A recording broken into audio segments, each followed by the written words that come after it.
અને મારી પેઢી છે તે છેલ્લા 126 વર્ષથી કાર્યરત છે. સુરત છે ની અંદર ઘારીનો તહેવાર છે, સુરતનો સુરતીઓનો તહેવાર. આમ જનરલી છે તે બદામ પિસ્તાની ઘારીનો ઉપાડ જરી વધારે હોય, કારણ કે 13 જગ્યા પર હાથ બદલો થાય ત્યારે ઘારી આવે તમારા હાથમાં. ઘારીની અંદર બેઝિક વસ્તુ છે. ઘારી વિશે તો આમ તો બધા ઉપરથી ઉપર છેલ્લું બધા જ જાણતા હોય કે શું છે ઘારી.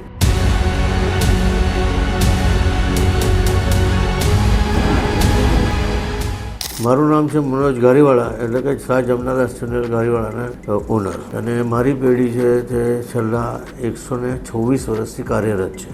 સુરતની અંદર મારા 4 બ્રાન્ચ છે. સુરતની બહાર તો આખા ઇન્ડિયામાં જ જાય છે. તે ઉપરાંત આઉટ ઓફ ઇન્ડિયાની અંદર America, Canada, middle east, south Africa 4 જગ્યા પર અત્યારે જાય છે. એની પડવા પર ઘારીની ડિમાન્ડ રહેશે. સુરત છે ની અંદર ઘારીનો તહેવાર છે, સુરતનો સુરતીઓનો તહેવાર. આ વસ્તુની ડિમાન્ડ રહેવાની છે. આમ જનરલી છે તે બદામ પિસ્તાની ઘારીનો ઉપાડ જરી વધારે હોય, કારણ કે એ બધાને જ ભાવતી વસ્તુ છે. કોઈને કેસર ન ભાવે, પણ બદામને પિસ્તા તો લગભગ 100માંથી 95% વ્યક્તિને ભાવતું જ હોય છે. એટલે એ મોસ્ટ પ્રિફરેબલ છે તે બદામ પિસ્તા ઘારી છે.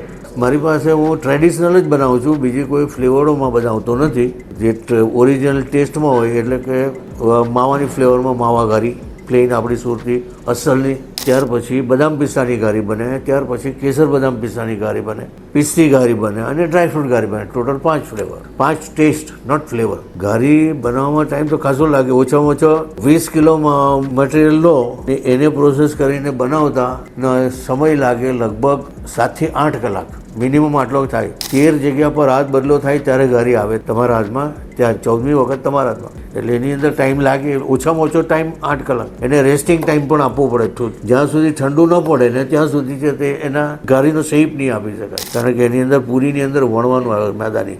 ઘારીનું બરાબર સ્ટફિંગ જો બરાબર રાઉન્ડ શેપમાં નહીં બેસે તો છે તે એ થાય નહીં. એટલે એને રેસ્ટિંગ ટાઈમ પણ એટલો આપવો પડે, એટલીસ્ટ 8 કલાક જેવો. બનાવવાનું પ્રોસિજર તો છે તે લગભગ 1.5-2 કલાક, ત્યાર પછી બીજા 8 કલાક રેસ્ટિંગ ટાઈમ આપવો પડે, ત્યાર પછી ઘારી બનાવવાની સ્ટાર્ટ થાય. ઘારીની અંદર બેઝિક વસ્તુ છે માવો, ઘી, બદામ, પિસ્તા, કેસર, એલચી ને મેદો. આ બધી વસ્તુઓ વપરાતી હોય છે. ઘારી વિશે તો આમ તો બધા ઉપરથી ઉપર છેલ્લું બધા જ જાણતા હોય કે શું છે ઘારી. જે આ સુરતની આજુબાજુમાંથી માવો દૂધ કલેક્ટ કરીને એનો માવો ઉતારવામાં આવે ને, તેના માવાને ઘારી બને. એટલે થાય શું કે જે સુરતી ફ્લેવર જે છે તે અહીંયાના આજુબાજુના ગામડાના દૂધની અંદરથી જ તમને મળી શકે. એટલે અમે પ્રિફેર કરીએ કે બને ત્યાં સુધી ડેરીનું દૂધ નહીં લઈએ. તબેલાનું આવતું હોય કાં આજુબાજુ ગામડેથી લઈને આવતા હોય તેનું જ અમે દૂધ લઈએ અને તેનો જ માવો ઉતારીને બનાવીએ.